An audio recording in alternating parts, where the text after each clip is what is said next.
आचरण के लिए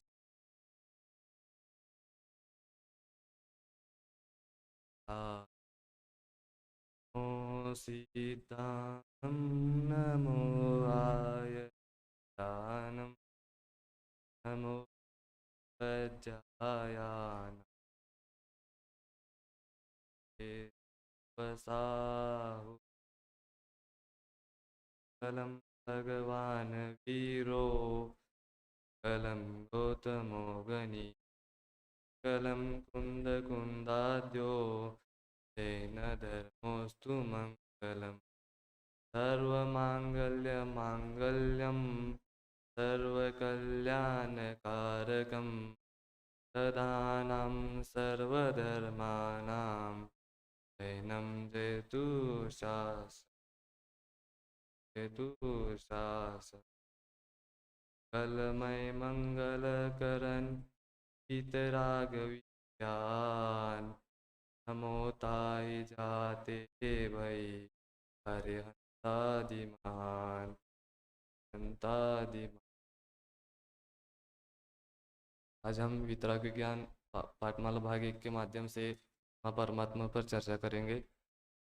आत्मा परमात्मा क्या है, कौन आत्मा है, कौन परमात्मा है, आत्मा का क्या स्वरूप है, परमात्मा क्या स्वरूप, इन दोनों को जानना अत्यंत आवश्यक है।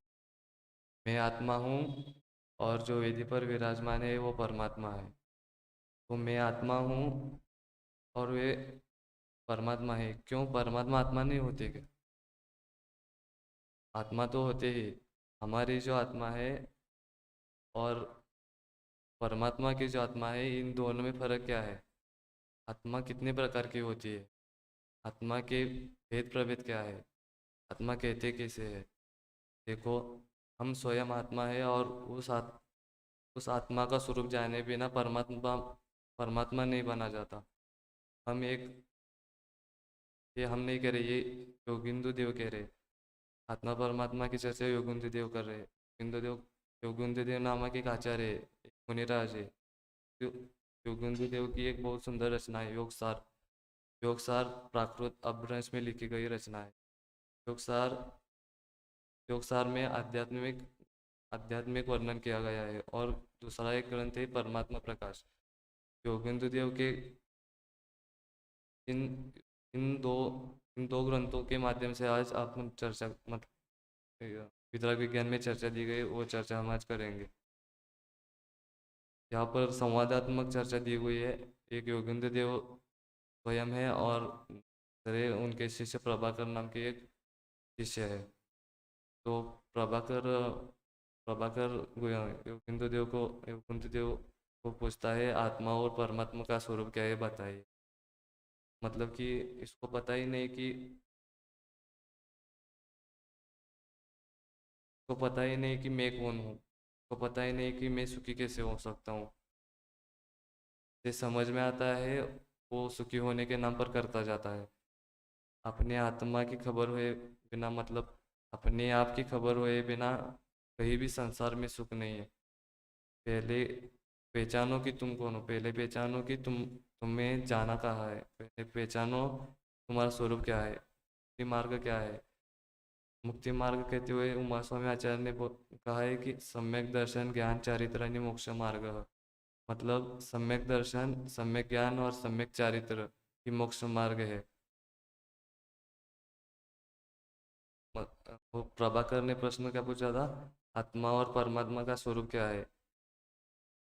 मतलब कि शरीर को अपना मानना ही मिथ्यात्व ही मुख्यतः दुख का कारण है। फिर गुरुदेव के उससे कहते आत्मा को समझने की इच्छा तुम जैसे मुमुक्षु ही कर सकते हैं। मुमुक्षु माने मोक्ष की इच्छा करने वाले। से चेतना स्वरूप आत्मा की बात प्रसन्न चित्त से सुनी वह अल्पकाल अल्प अल्पकाल में ही परमात्मा पद को प्राप्त करेगा। आत्मज्ञान के समान दूसरी कोई सारी कोई सार नहीं है। आत्मज्ञान ज्ञान स्वाभाविक जीव तत्व को ही आत्मा कहते हैं। आत्मा अवस्था के अवस्था की अपेक्षा 3 प्रकार में बताई गई है। मतलब ज्ञान स्वाभाविक जीव तत्व को ही आत्मा कहते हैं। जीव तत्व ज्ञान स्वभावी है, ज्ञान से पकड़ में आता है। जिसमें ज्ञान हो वो आत्मा है, जिसमें ज्ञान नहीं हो वो आत्मा नहीं है। ज्ञान कम हो या ज्ञान ज़्यादा हो उससे कोई फर्क नहीं पड़ता। ज्ञान है, ज्ञान है उसमें ही, उसे ही आत्मा कहते हैं। उसे आत्मा कहते हैं, उसे ही जीव कहते हैं। आत्मा कहते ही डर नहीं लगना चाहिए। यहाँ डरने की कोई बात नहीं है, भूत प्रेत की भी कोई बात नहीं है, क्योंकि आत्मा कोई और नहीं है। मैं भी आत्मा हूँ, परमात्मा भी आत्मा है और मुनिराज भी आत्मा है। ये सब आत्मा की अवस्था है। आत्मा की अवस्था अवस्था की अपेक्षा आत्मा के तीन तीन भागों में बांटा है। पहला है अंतरात्मा, हाँ, पहला है बहिरात्मा, दूसरा है अंतरात्मा, तीसरा है परमात्मा। फिर वो प्रभाकर नामक शिष्य गुरुदेव से पूछता है बहिरात्मा किसे कहते हैं।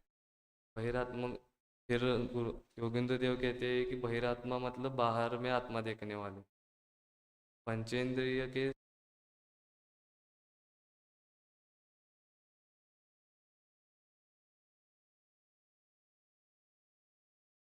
को एक मानने वाले। जैसे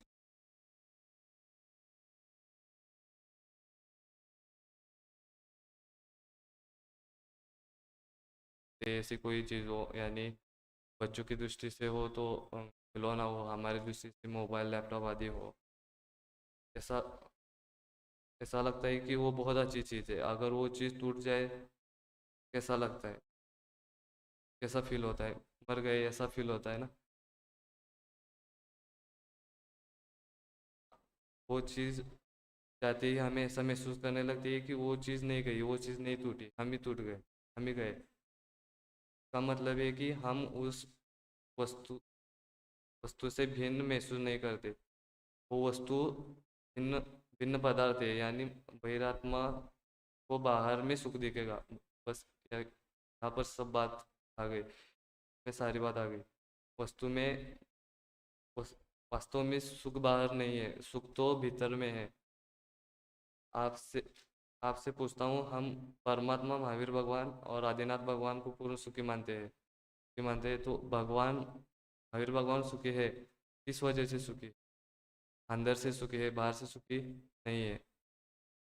बाहरी जगत का कोई पदार्थ उनके पास नहीं है, सुख, फिर सुख कहाँ से आया उनके पास? उन उनके पास धन नहीं है, कपड़े नहीं है, गाड़ी बंगला भी सुख सुविधा नहीं है, बाहर सुख कहाँ से आया? उनका सुख बाहर नहीं है, उनका सुख तो अंदर से है। उन्होंने अनंत गुणों पर श्रद्धा की है, और जो आत्मा आत्मा के असंख्यात प्रदेश है, और आत्मा के प्रदेश और आत्मा के अनंत गुणों, गुण माने द्रव्य गुण पर्याय, वस्तु का स्वरूप है, वस्तु का स्वरूप उसे पहचान कर उन्होंने अपनापन उन्होंने कर लिया है, इसलिए वो सुखी हो गए हैं। जिन्होंने अपने में अपनापन कर लिया है, उनकी आत्मा की अवस्था बहिरात्मा पद पन से मिटकर अंतरात्मा बन गई है। अंतरात्मा बनने अंतरात्मा आगे चलकर ही, आगे बढ़कर ही परमात्मा बन जाती है। जो बहिरात्मा है वही अंतरात्मा बनेगी, जो अंतरात्मा है वही परमात्मा बनेगी। फिर प्रभ- प्रभाकर और एक प्रश्न पूछता है, बहिरात्मापन छोड़ना चाहिए तो ठीक है, पर क्या करेंगे आगे? फिर योगिंदु देव कहते हैं बहिरात्मापन छोड़कर अंतरात्मा बनना चाहिए, एक काम करने लायक है। हाँ, हमें अपने लाइफ में बहिरात्मापन छोड़कर अंतरात्मा होना है। प्रत्येक आत्मार्थी व्यक्ति का ये कार्य होना चाहिए, अंतरात्मा होना है। पर क्यों परमात्मा होने की क्यों बात नहीं कर रहे हो? क्योंकि वर्तमान में जिस भूमिका में, जिस द्रव्य क्षेत्र का, वहाँ परमात्मा पद हो नहीं सकता, परमात्मा अवस्था की प्राप्ति नहीं, क्योंकि भरत क्षेत्र के आर्यखंड में पंचम काल चल रहा है। ये परमात्मा नहीं बन सकते, ये अंतरात्मा बन सकते। आप बहिरात्मा पद छोड़कर अंतरात्मा बन व्यक्ति विज्ञान के बल से ज्ञान माने माने अलग अलग ज्ञान माने विशेष रूप से जानना। ज्ञान माने मैं कौन हूँ और पर कौन है। मैं कौन हूँ और पर कौन है, वेद को जानना ही वेद विज्ञान है। ज्ञान होता है सामान्य ज्ञान।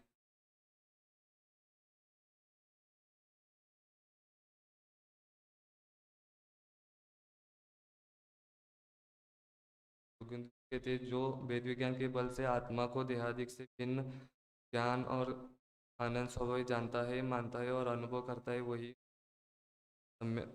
विज्ञानी सम्यक दृष्टि आत्मा अंतरात्मा है। बहिरात अंतरात्मा एक दृष्टि है तो बहिरात्मा क्या दृष्टि हो। अब संख्या की दृष्टि बात करें तो बहिरात्मा अनंत अनंत है और परमात्मा भी अनंत, लेकिन अंतरात्मा असंख्य। यहाँ पर अभी पढ़ा मैंने, ज्ञान ज्ञान और आनंद स्वभाव जानता है, मानता है, अनुभव करता है। जानता है माने सम्यक दर्शन, सम्यक ज्ञान, और मानता है माने सम्यक दर्शन, और अनुभव करता है माने चारित्र। तो आत्मा को ज्ञान दर्शन स्वभाव ही जानता है। इन हमारे में से 99% लोग नहीं मानते। आत्मा को मानते हैं, जानते हैं लेकिन मानते नहीं। जानना ज्ञान है, मानना श्रद्धा है और अनुभव करना चारित्र मार्ग है।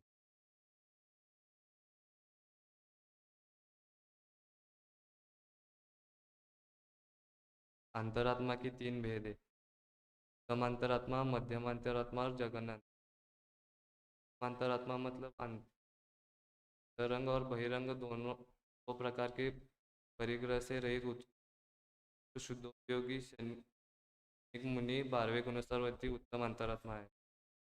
और मध्यम अंतरात्मा मतलब अविरत सम्यक दृष्टि चौथे गुणस्तरवर्ती जगन्नाथ अंतरात्मा है। अंतरात्मा है और सावक और मुनि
पुरुषार्थ पूर्वक बहिरात्मा पद छोड़कर अंतरात्मा बनकर परमात्मा बनने की भावना करनी चाहिए। मंगल भावनाची मी मान्य करून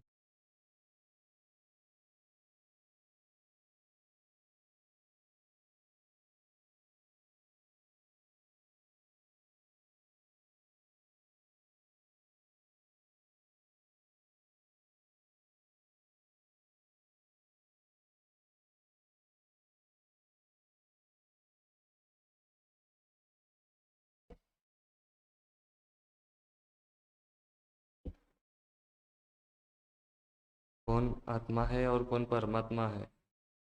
आत्मा का क्या स्वरूप है, परमात्मा का क्या स्वरूप है, इन दोनों को स्वरूप जानना अत्यंत आवश्यक है। मैं आत्मा हूँ और वेदी पर विराजमान है वो अंतरात्मा परमात्मा है।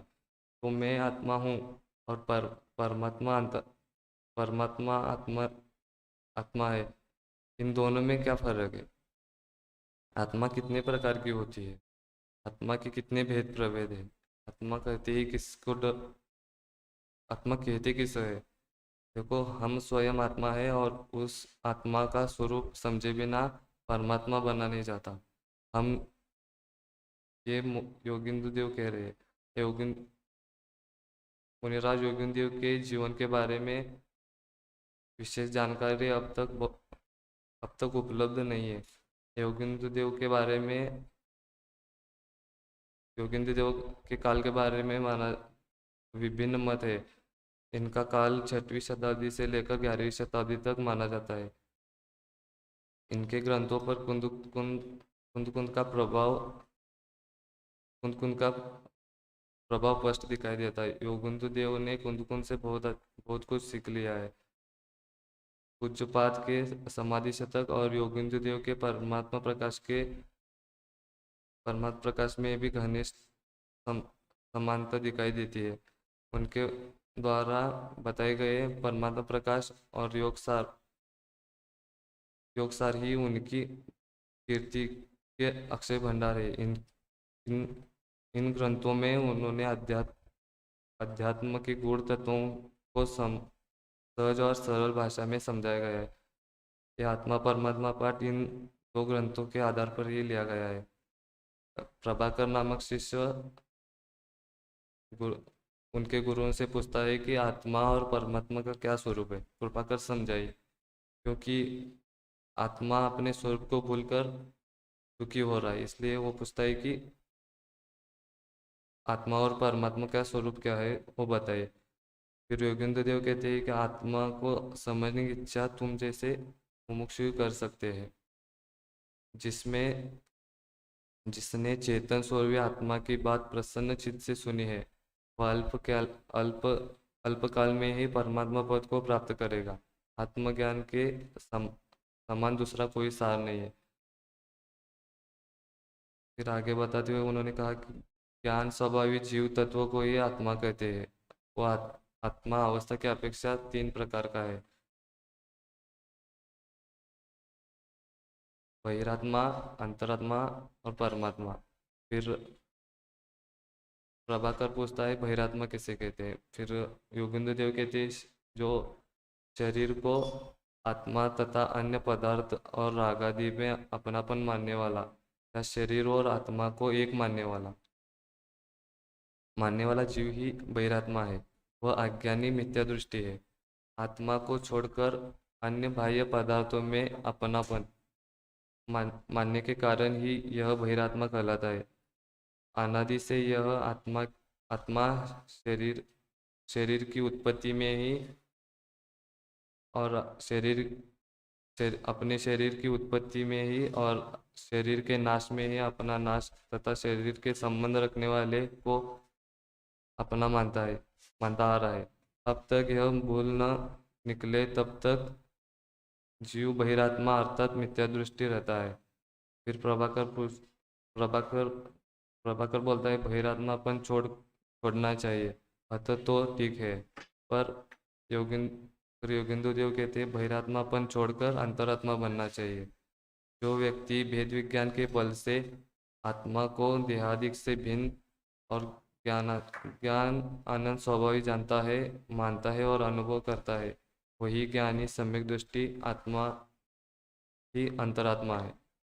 आत्मा आत्मा ही आत्मा में ही अपन आत्मपन अर्थात अपनापन मानने के कारण तथा आत्मा के अतिरिक्त अन्य किसी में भी अपनापन की मान्यता छोड़ देने के कारण वही अंतरात्मा कहलाता है। अंतरात्मा के भी तीन प्रकार है: उत्तम अंतरात्मा, मध्यम अंतरात्मा, जघन्य अंतरात्मा। अंतरंग और बहिरंग दो दो प्रकार दो प्रकार के परिग्रह से रहित उत्कृष्ट शुद्धोपयोगी सैनिक कशाई मुनि बारह गुणस्थानवर्ती वही उत्तम अंतरात्मा है। अविरत सम्यक दृष्टि चौथे गुणस्थानवर्ती जघन्य अंतरात्मा है। और श्रावक और मुनि 5वें से 11वें गुणस्थानवर्ती मध्यम अंतरात्मा है। फिर प्रभाकर पूछता है, अंतरात्मा बनने से लाभ क्या है? फिर योगेंद्र देव कहते हैं, अंतरात्मा यही अंतरात्मा गृहस्थ अवस्था त्याग कर शुद्ध उपयोग रूप मुनि अवस्था धारण कर निज स्वभाव साधन द्वारा परमात्मा पद प्राप्त करता है, अर्थात परमात्मा बन जाता है। और उसके अनंत दर्शन, अनंत ज्ञान, अनंत सुख, अनंत वीर प्रकट हो जाता है। तात्पर्य यह है कि अंतरात्मा अपने पुरुषार्थ द्वारा आगे बढ़कर परमात्मा बनता है।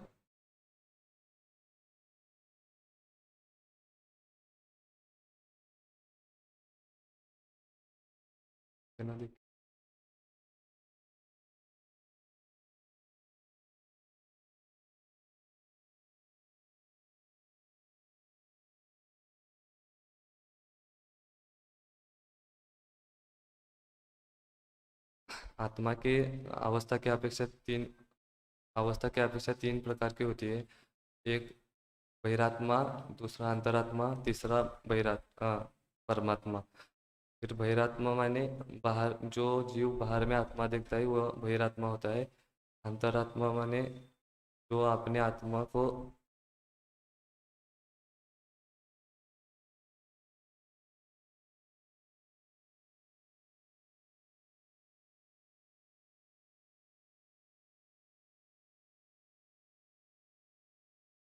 अंतरात्मा माने जो भेद विज्ञान करके जो पर वस्तु पर है और हम स्वयं आत्मा है, शरीर से भिन्न है ऐसा मानता है, वो अंतरात्मा बनता है।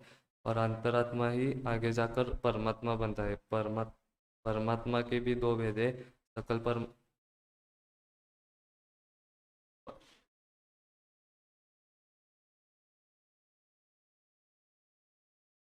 परमात्मा के भी दो भेद है, सकल परमात्मा और निकल परमात्मा। सकल परमात्मा सकल परमात्मा यानी जो शरीर से रहित है, जो शरीर से सहित है वो सकल परमात्मा है। और जो शरीर से रहित है वो निकल परमात्मा है। शरीर से सहित है ऐसे आर्यंत भगवान ही सकल परमात्मा है। और जो शरीर से रहित है सिद्ध भगवान ही निकल परमात्मा है।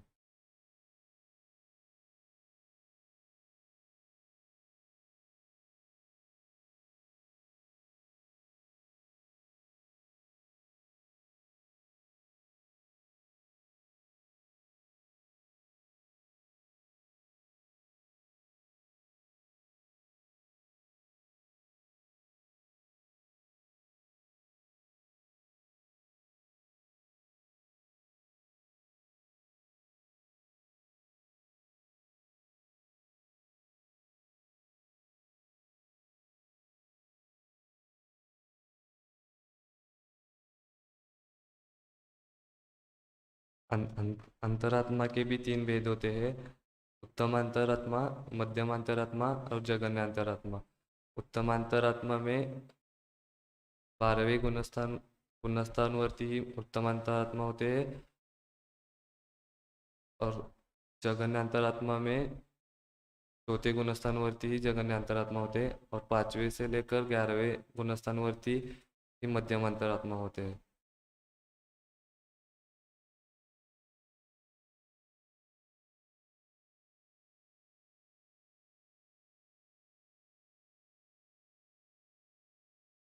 बहिरात्मा बहिरात्मा संसार मार्ग होने से बहिरात्मा पद सर्वथा है। यह अंतरात्मा मुक्ति मार्ग के प्रतक है।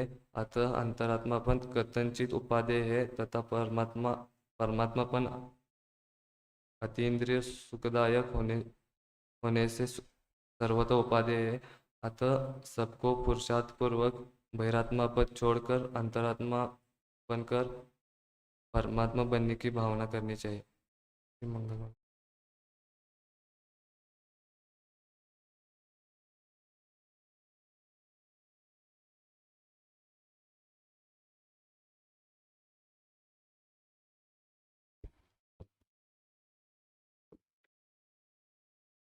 अभी हम सभी यहाँ पर शास्त्री प्रथम वर्ष से नीरज चौगले के प्रवचन सुन रहे थे।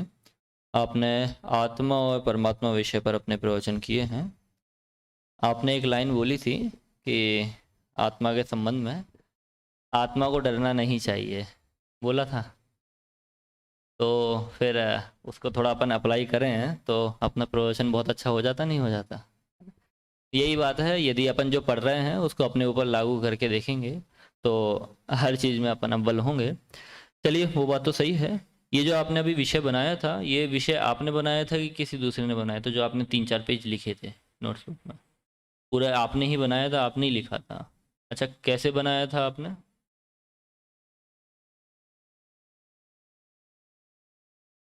अच्छा, नोटबुक में देखते हुए और पढ़ते हुए बनाया है ना? मतलब उतनी मेहनत आपने की है। अब जैसे आपने यहाँ पे बोला, आपने 20-25 मिनट पहले बुक में से बोला, ठीक है। उसके बाद आपने 5 मिनट बिना देखे बोला।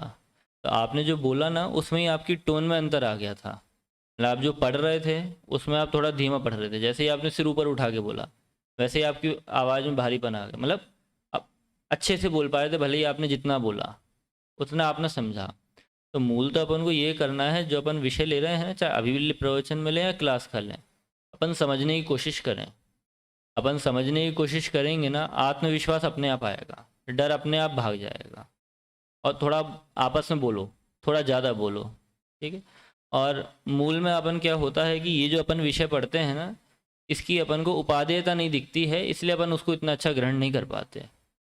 तो आप ऐसा मानो कि ये मेरे जीवन का एक हिस्सा है, तब आप इसको अच्छे से पढ़ पाओगे। मैं अकेले आपके लिए नहीं कह रहा हूँ, सबके लिए कह रहा हूँ। मतलब जो भी ऐसा घबराते हैं या जो ऐसा, जिनको ऐसा लगता है कि मैं समझ नहीं पाता, तो आप सब ये प्रयास करें कि ये मेरे जीवन का हिस्सा है, तो आप उसको अच्छे से पढ़ेंगे, अच्छे से समझेंगे, अच्छे से समझा भी पाएंगे, ठीक है। अभी तो इतना ही है, ठीक है। फिर पर अभी आपके दोबारा से प्रवचन होंगे, ठीक है। जब सभी बच्चों का पूरा हो जाएगा, उसके बाद आपको एक और बार नंबर दिया जाएगा। तब आपको ऐसे प्रवचन करना है, ठीक है। विषय आप कोई भी लें, पर उसको आप पहले अच्छे से समझें। भले एक के पास जाएं, 3 के पास जाएं, 5-6 बच्चों से पूछें, समझो उनसे पहले, ठीक है। उसको अपने मन में बसाओ कि क्या क्या पॉइंट है, पहले याद करो। फिर घूमते घूमते उन्हीं को अपने माइंड में दोहराओ कि कब कौन सा लेना, कब कौन सा लेना है, ये वाला पॉइंट क्यों लेना है, ये क्यों लेना है। तो आपका विषय एकदम पक्का हो जाएगा, फिर आप एकदम अच्छे से ले पाओगे, ठीक है। तो फिर जो भी मुख्य बिंदु की प्रवचन की टिप्पणी वगैरह है वो मैं तब देखूंगा। अभी आप और अच्छा प्रयास करें और आज से लग जाएं। ये नहीं उसी दिन होगा तो उसी दिन करोगे, आज से लगोगे तो अच्छा होगा। चलिए, अभी यहाँ से आज कॉमर्स सर की क्लास तो नहीं है, तो गणित सर की कक्षा आज अपन यहीं पर लेते हैं। फिर उसके बाद